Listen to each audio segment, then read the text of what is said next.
Hello. Hello. Welcome to episode 3 of Unknown Coco Dinosaur. That's right. With me, Bogdan McHugh. And me, Bevan, Thomson. Well, this is the first episode since we published it. Yes. Yeah, we did the last 2 in one go. And we thought we'd release something very nice for Very people. nice, yes. Thank you to the people who've listened so far. Yeah, thank you for the likes, the views, the listens. We hope you like the content. Mostly us rambling, so We think we're quite tiny, don't we? Yes. I mean, we are improving with every session. Yeah, it's something we definitely get used to. We're discovering our own show as well in the process. Yeah. I'll be interested to see what it is 10 episodes down the line. That's true. Just be crazy rambling. Yeah, crazy. It's incomprehensible. That's right. Yeah, that's what we aim for. That's the goal. Keep tuned. Keep tuned. And that is the end of our episode. Thank you very much. Yes, thank you. No, that'd be a cop-out if that was the end of it. Yeah, right. So our episode today is Life After Uni, Expectation and Reality. A lot to say about it, clearly. Yeah, it's loads of conversation. But I think before we get into the topic, we do have a few interesting news things that we'd like to cover. And the first one would be based in France. So Edouard Philippe, France's PM, has spoken to the press recently and has supposedly said that because of the lockdown measures in France, 62,000 lives were saved due to all the measures. And there are plans in France to ease the lockdown measures in certain regions, so not in all regions. And it seems apparent that people, here and also abroad, are starting to wear face masks to shops. And I know the British PMs have started to discuss this as well, whether they should make it compulsory, whether people should wear face masks to public places. It's finding the face masks is the issue. Yeah, a lot of people are changing their jobs to make face masks now. My mum being one of them. She's quite a renowned figure in the south community.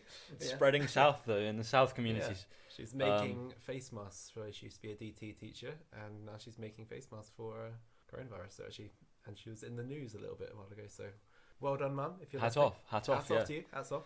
That's. It's another story of people, I guess, banding together or doing something for this whole cause of getting, rid of coronavirus, I guess.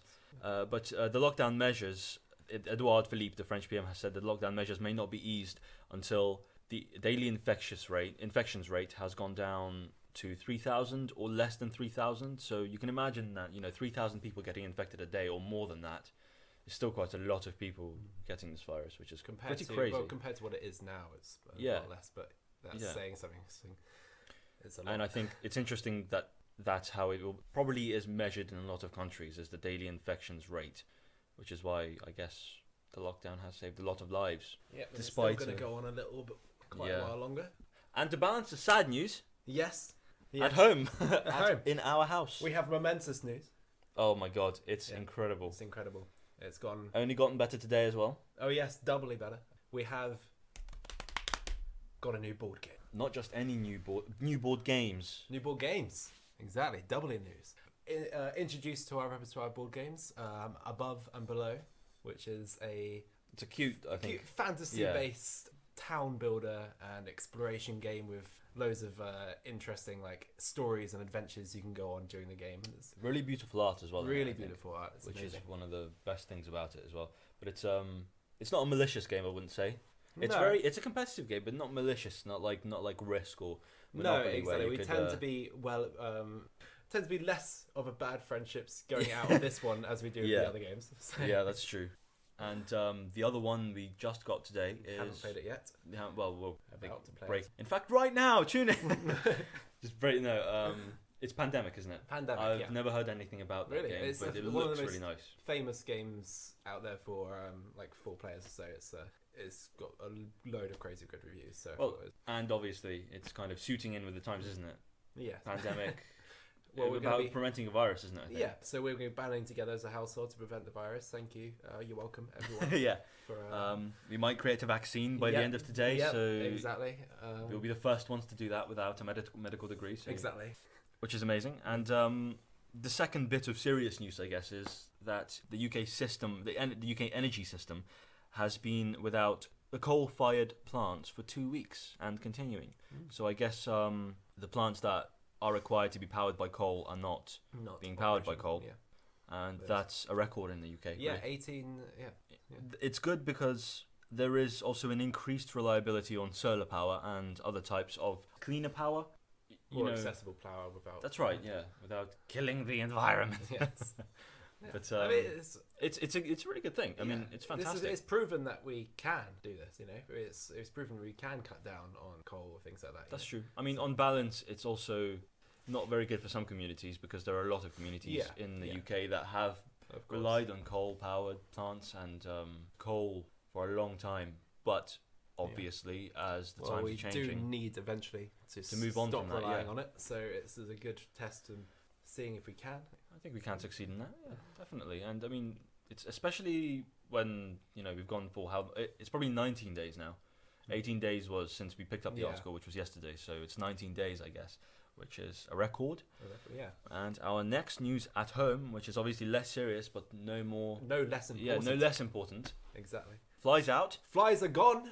The resident flies are gone. They've moved out, possibly been kicked out by a greater rival of the flies. Oh my god, yeah, the better rival of the flies. The better rival of the flies. The bees. The bees are back. We've got a little what's it called? Bug house. Yeah, bug house on the balcony, and some bees have moved in. I'm not quite entirely sure what they're doing, but they're filling in loads of the little holes. I think they're... That's right. I think they're probably making a nest in there, aren't they? Or a hive. So we're now beekeepers, everyone. Yeah. Subscribe to us on our new honey podcast channel. Yeah. I'll be talking all about honey. In a year's time, you can buy some honey off us. Pre-order now.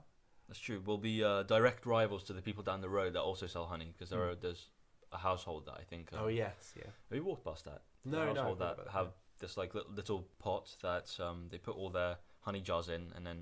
Or is it eggs or is it honey? I think it's honey.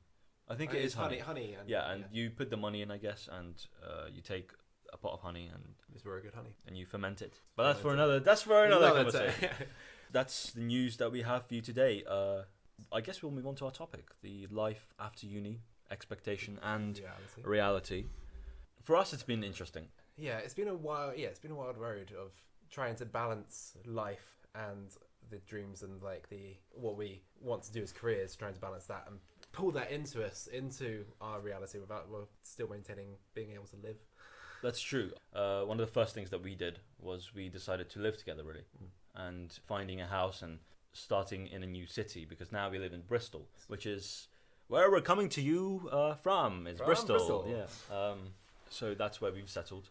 Yeah. For a little bit. It's been 2 years since we've left uni now. It's been 2 years since we've left uni. Almost 2 years. I think June will be 2 years. Yes, yeah.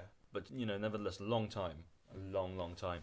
And it's gone very quickly, honestly, as well. We've settled with our better halves in Bristol for a little bit. Don't know where the whole life journey is going to take us, I guess. I don't remember how the decision was taken. I think because we probably thought it was Bristol. I mean, in my head, I knew it was a bit of an artistic city. We knew it was a lot of the art scene here. There's acting and all sorts of things here.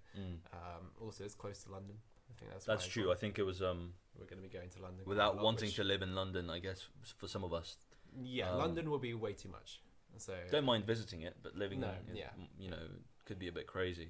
But Bristol is the perfect balance. I guess it's a perfect compromise. Yeah. Again, it's like a mini London, because everywhere you look, like, I mean, in the centre, the architecture and the kind of sometimes the way the buildings are laid, they just look like they could be laid, in London. Mini London, that's what I like to call it, really. But as actors, we are trained at Arts University Bournemouth ourselves. Yeah. We've had an interesting road. I mean, I know I have. I've developed many different interests since leaving university, and I still obviously want to pursue a career in acting.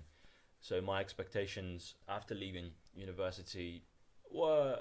I expected to get even hungrier for acting and to do different types of things, like podcasting, like voice work, a lot of different things to do with acting. I think I've been a bit lucky in doing that. I found groups, I've done things, not renowned things, but hopefully that's where it's building up. And obviously podcasting now. Yes. Which I can tick off the list. Maybe not just yet, because I'm enjoying it too much. Oh yeah, it's not. We're doing half a tick right now. We've started the box half of a tick. Yeah. We haven't finished it yet. Maybe not even half, because we Yeah. We got plans, baby. We got plans. Stay tuned. Yeah, it's been the same sort of road for me. I think my expectations of leaving uni, and my ideas about what I would like to be doing has changed a bit in the last couple of years. Same with me. It's just evolved, really, isn't it? It's evolved. To do with what we've done since both of us, I think, it's changed. It hasn't been amazingly renowned work, but it's been really fulfilling work from my side. And I know from you as well, you've done some really good work with Fringe. You've gone to the Fringe. You've been in films. You've done quite a lot. So it hasn't been exactly what we've been trained for, but how we've been trained, I think, has prepared us to do a variety of different works. Yeah, which is quite good. There's something I respect a lot about the Arts University of Bournemouth is that we have all come out of it with the tools to do a lot of variety of different things. So I think when you do leave, you might expect to be just following the acting path. And I guess when you enter the scene as well, like even when you go into training, you expect to be doing one path, but reality is you're not going to be doing that path for the rest of your life, you know? Yeah, it's a very long life. We're going to meander along that time. Voice work is something that we're looking to get into. Yeah, it's something during uni I was aware of it, but I didn't think of it as something I could do myself. We had a few classes during uni, but it was never something that we expanded on too much. That's true. Yeah, we kind of scraped it a little bit. But, yeah, I think it was very to it, but not in depth. But it was still very very informative, I think. Yeah, and but the reality is there are going to be a lot of different things to do. But after you leave uni, if you are trained to be an actor, then looking to sign up to a lot of websites, Spotlight, Star Now, Mandy Network, or extra websites. Well, we didn't hear too much about extra websites. No, we didn't. Actually, if anything, we were told not to get into extra work that much. Well, not told, but more, we weren't really informed on it that much. From what I remember, it's someone saying that there was a whole danger of getting into that work too much. I mean, I think there's also a mindset difference for people, because there are people that do want to do just the extra work, that are happy to do that. You know, if you've got the full training, you've kind of... Yeah, I mean, that you've kind of surpassed the extra work. Yeah, you kind of... Not so much... I guess, yeah, the extra work level, and also you've kind of got the mindset to want to do the acting itself, right? Yeah. Or the directing, or whatever it is you want to do. You know, you could be a pig farmer in Chile for all, you know. So you've kind of surpassed the mindset to do just... Yeah, both of us have done some extra work. Yeah, we have, yeah. And I've enjoyed it a lot. I've really enjoyed it, yeah. And we had slightly different experiences, but we really enjoyed it. Like, I went to Liverpool to do some extra work for a Netflix series that I've probably only got one scene in it, but it might never come out anymore because it was just earlier this year before everything hit. So I don't know where it is with the production, but you know, hopefully it will land on Netflix eventually. So that's what I went to do, and pampered like crazy. Yeah. How was that experience from someone who's trained to do like acting as a like as a profession? As a professional, as someone who's being pampered has been trained to do the frontline work and acting. How is that to be? First of all, I would say for the whole professional aspect, I think a lot of people in our industry believe that acting as a professional, you have to be paid for it. But I think personally, I believe it's the quality of work that you do, which I've always said to people who know me, that you could be paid to do work, but there could be some really crap work. I mean, look at it in terms of the theatre. There are some companies that you'll go and see, sometimes in National Theatre, sometimes in other theatres, and they haven't got very good productions, or like some of the acting is not really that great. Yeah. But there are some works that you'll go and see that are supposedly amateur dramatics that are really, really good. I personally think I've worked in some of those companies that have had people that are, you know, they would be called amateur dramatists, but they're really not. Their quality of performances are really good. So I think the quality of work is the difference between professional standard and amateur standard. But when you go to do extra work as an actor or as a person doing a full character, I prepared quite a lot for it. Yeah. Well, you were extraing in this example as a very unique character. I was, It was so much as like a younger version of someone. A younger version of someone, yeah. So actually, you would do a bit more work than the regular. Yeah, actor. Yeah, but a lot of people I met on the set that didn't do as much work. I understand that, because you meet a lot of people just generally throughout the whole life of acting that might not do as much work or might have a different approach to you. For me, it just helps to do as much work as I can, because that settles my nerves a little bit as well, and gets me to try and get a detailed character through, which is my approach to it, really. And it was, pampered like crazy, you know, put up in a hotel and on the theatre street of Liverpool, and you know, driven to there and from. So it's something that has never happened to me before, but it was a great experience, you know, to be outside of I guess a theatre environment, which is what we're most used to. Yeah, completely. I think it's an experience we need actually to do. It's a step from us as theatre performers to take variety performers. Yeah, to take the step into film. Next thing you know is vaudeville for us. Oh yes. But your experience was slightly different to mine. Very different. I think my experience was more akin to the regular extra work. I wouldn't say it's regular. I think some of the stuff you had to do. Oh my god. Oh yeah. But we weren't pampered at all.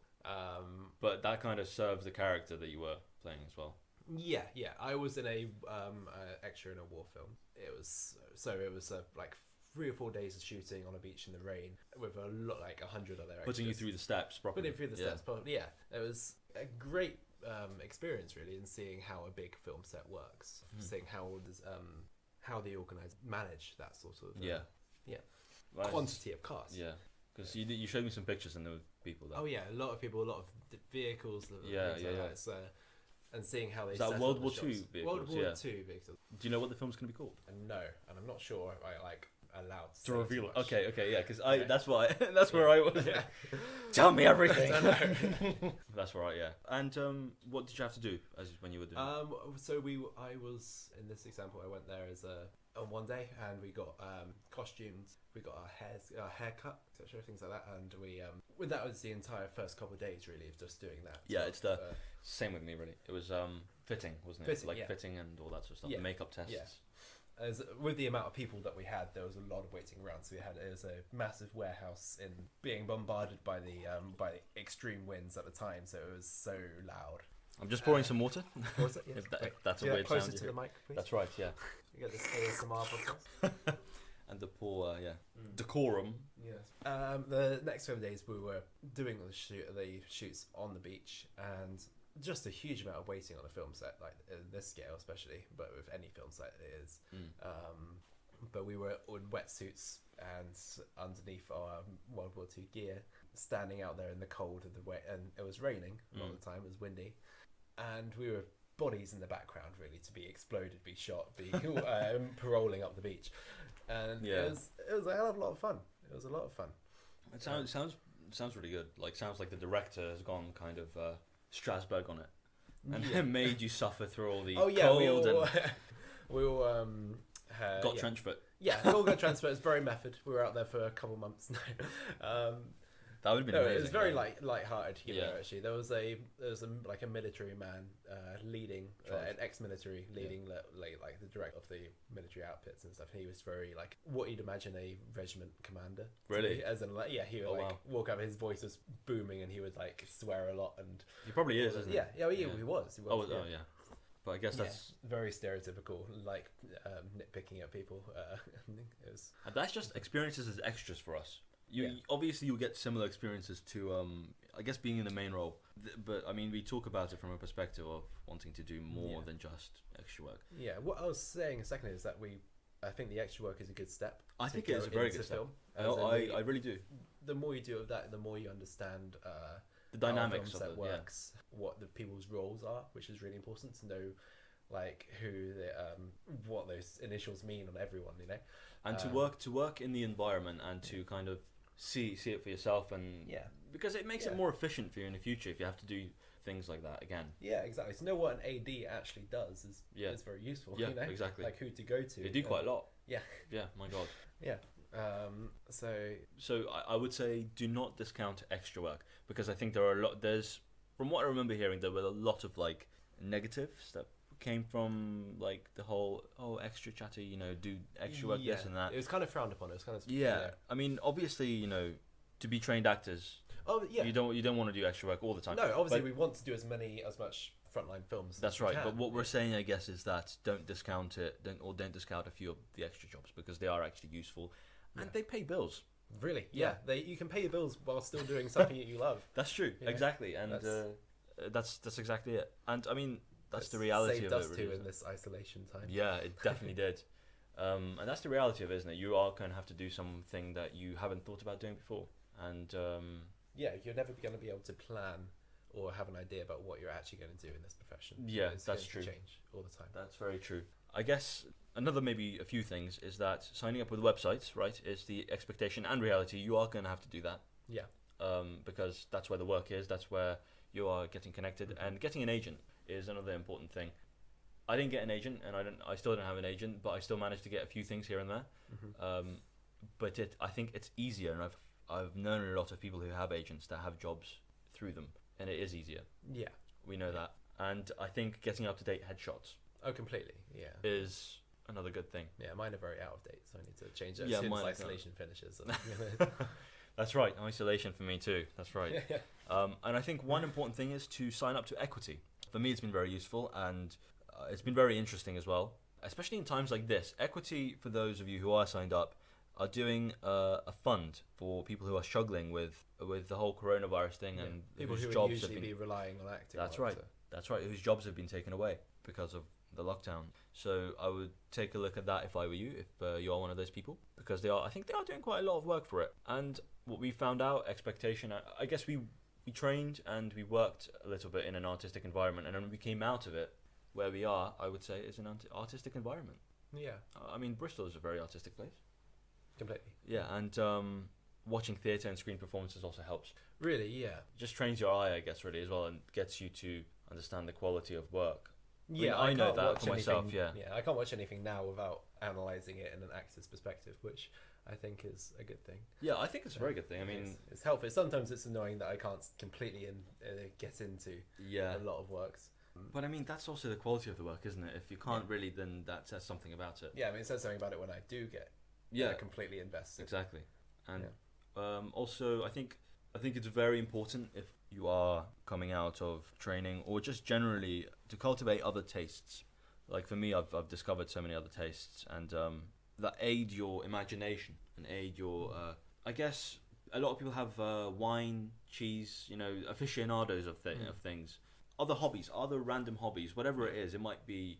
Again, see, chickens popped into my head. I don't know why. I was thinking it might be the Keeping chickens. farming chickens in Chile or something, which is probably what. No, I don't want to do that, but that'll be another I can see you doing Bogdan's dream. Yeah. Farming, Bogdan the farmer. That'll be. You alright, mate? You want some chickens or something? It's got a coat with loads of chickens. Yeah. A live chicken is just like. But, I guess cultivating other interests that don't involve acting, because I think if you do just get your head right into acting, you will get bored of it. I think you will. Yeah.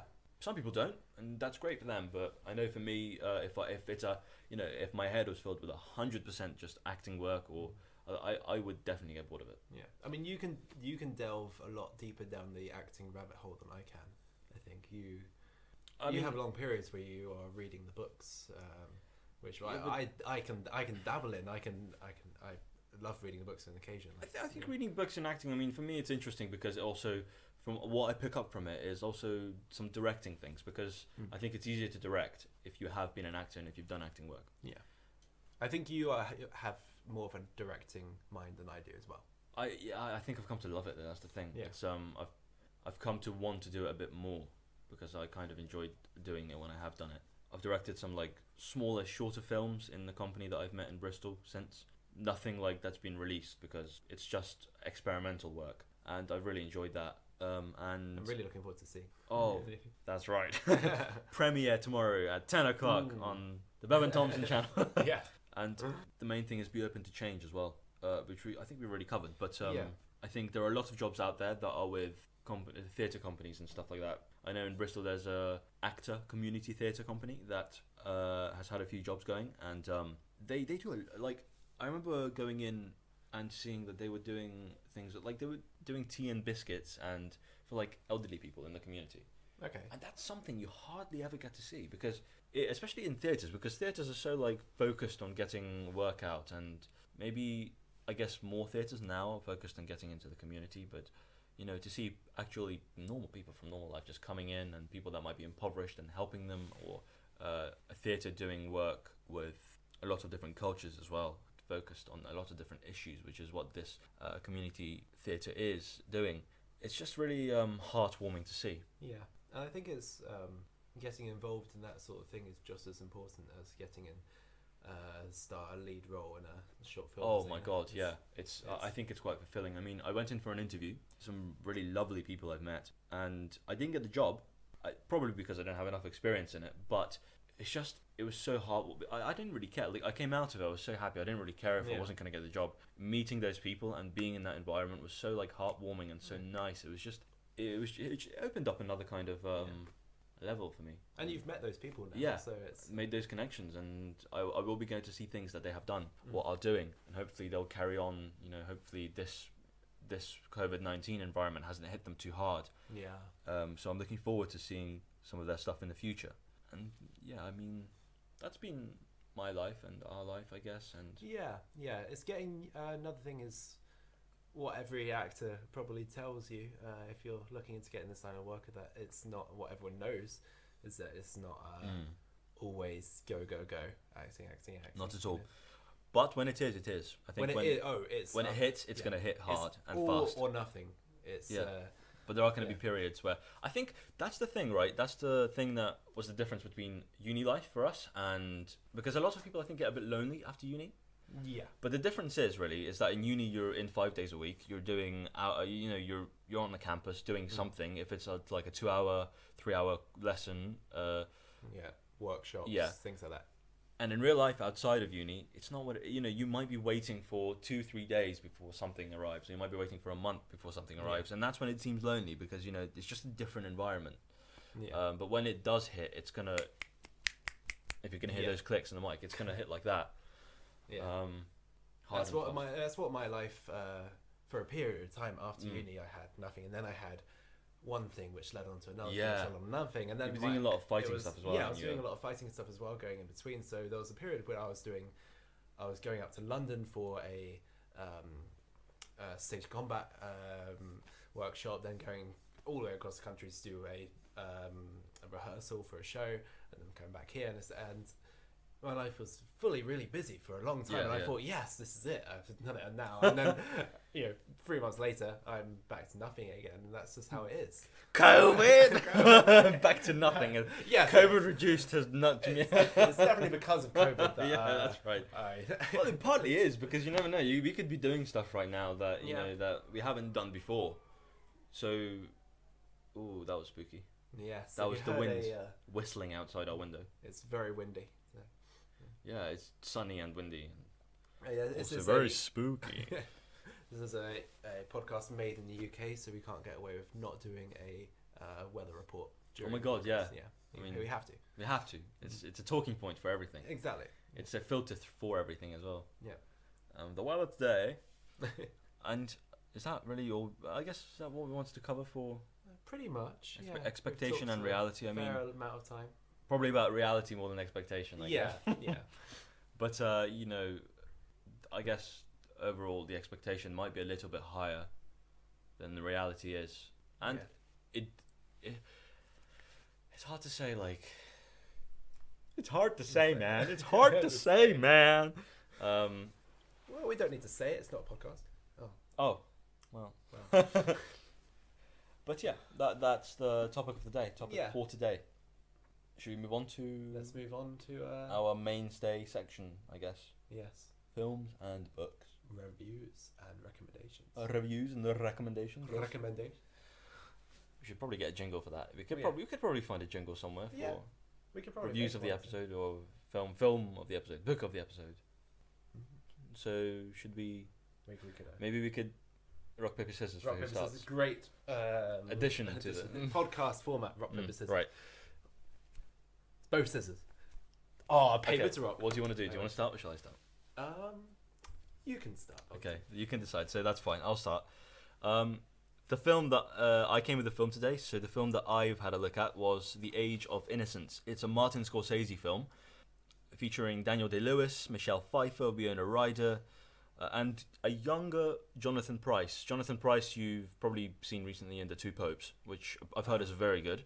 So I am still meaning to see that. But Jonathan Pryce was a Frenchman in this film. I'm trying to sell Jonathan Pryce here. I don't know why. But he was very convincing and he was very good. I think it's the best performance I've ever seen Jonathan Pryce do. So Daniel Day-Lewis and Michelle Pfeiffer and Winona Ryder was the main actors in this film.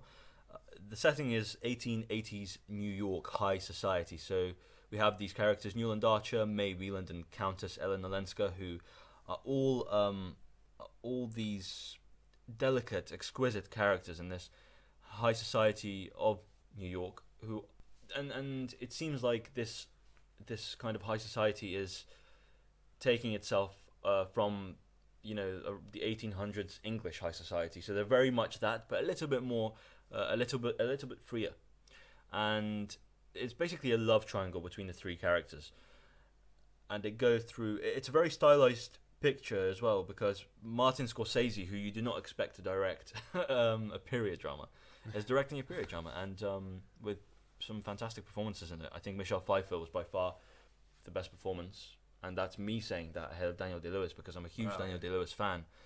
The film, The Age of Innocence, is originally based on a novel by Edith Wharton. It's a Pulitzer Prize-winning novel by the same name, The Age of Innocence. It's a slow burner, I think, but the thing that keeps it from, for me, becoming too boring is the filming style that Martin Scorsese brings. There's a lot of different things, the cuts, the fades, the pans out, a lot of dolly work that went into it. It's a really colourful film. There's a lot of focus on the kind of the shiny elements and the most valued elements of the society. You'll get a scene where it's focused on like a gold chain on someone's jacket, and then it'll pan out and it'll be this person who's sporting this gold chain. But everything is high value. In every scene, everything is high value. Every environment is picturesque and sunny, bright, and the whitest snow you've ever seen. It's an interesting love triangle.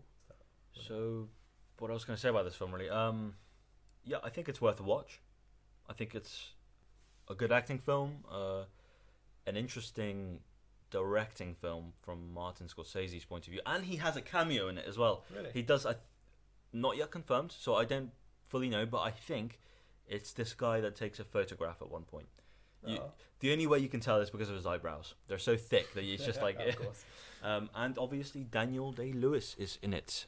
And, who does not want to watch a film with Daniel Day-Lewis? Not you, listener. You do. Don't want to be the one. Yeah, don't want to be the one. Do you? Yeah, that's me on my film. Cool. You will have the wrath of Bogdan if you do not love If you scorn Daniel Day-Lewis. Yeah.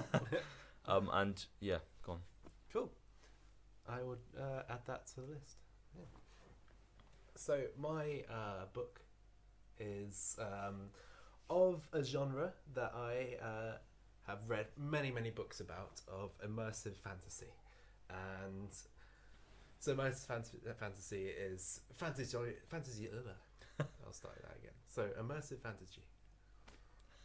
So well, so immersive fantasy is fantasy where the information is told from the perspective of a character, and you're drawn into that character or a series of characters to explore the world and find out what this whole universe is about. And one of the best, most atmospheric, character-driven books out there takes on this genre is The Lies of Locke Lamora by Scott Lynch. And it's such a gritty and real world that he's built, which is revealed slowly through the character's point of view of Locke Lamora, who's our main protagonist, as a thief, and you follow him as a thief and some of his thieving gang, and it brings so much of that thieving, espionage, tricksy sort of world into the fantasy genre, and it combines the two in such a way that it's not like either of those two separate genres before. So I've read many other books like The Wheel of Time or the Stormlight Archive, which are these epic fantasy books of battles and glory, and it's nothing like that really. It's very good at doing its own niche thing, which is the dynamic between these characters, and you're finding out so much, and it's the author it gives you the information in a very different way than a lot of other books. Does a lot of flashbacks and other sort of ways. He plays with the story structure quite a lot. It always feels interesting reading it. And I actually didn't read it physically. I listened to it on Audible, and the actor on Audible performing it is an incredible actor who and the performance is very unique, brings a very great distinction between all the different characters, and the tones and the thrill of reading it expands constantly throughout it, and you're getting tenser and tenser as you're reading these heists which are pulled off, and each one adds a string to the bow of the tension which builds up throughout the entire book. And it's and it's dark, it's very dark, but the banter between the main characters is something that really lifts us up. What kind of world is it set in? What you imagine it's set in, I guess. It's set in this book is set in the city of Comore, which is a Venetian type city. Oh, wow. With lots of like lakes and rivers, and it's sort of I'd say like early 17th century esque, but it's a fantasy world, so it's its own time. But that's what I imagine the people to be looking at, and he's very highly detailed.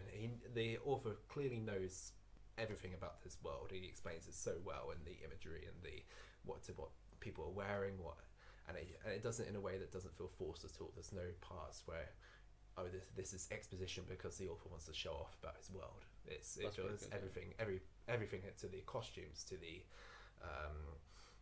sunsets and the sunrises, to the buildings, which are innately detailed and oriented. All have a point to the plot and the characters and the story, and it's just I've never seen or read a book quite like it, really, and of this genre anyway, and I'd recommend it. So The Lies of Locke Lamora by Scott Lynch.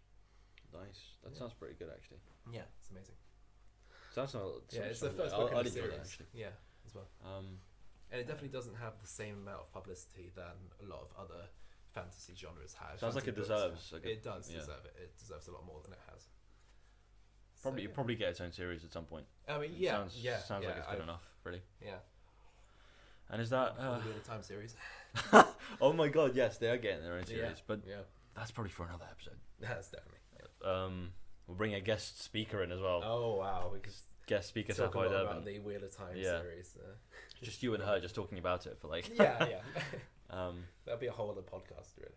Yeah, that would be. Oh my god, that would be, amongst others that there already are. Yeah. About the Wheel of Time. Exactly.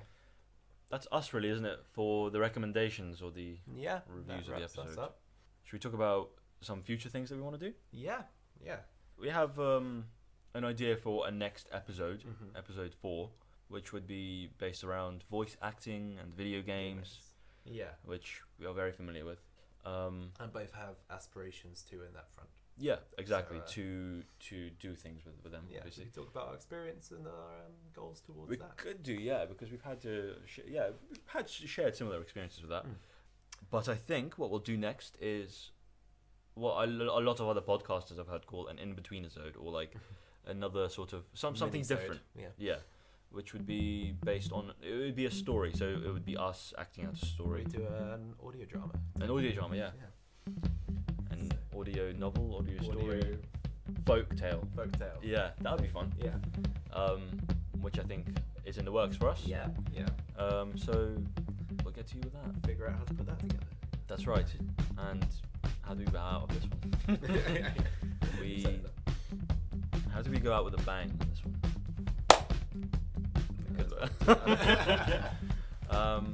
Okay, I think now would be the appropriate time to say arrivederci. Arrivederci. Goodbye. Thank you for listening. Thank you for listening.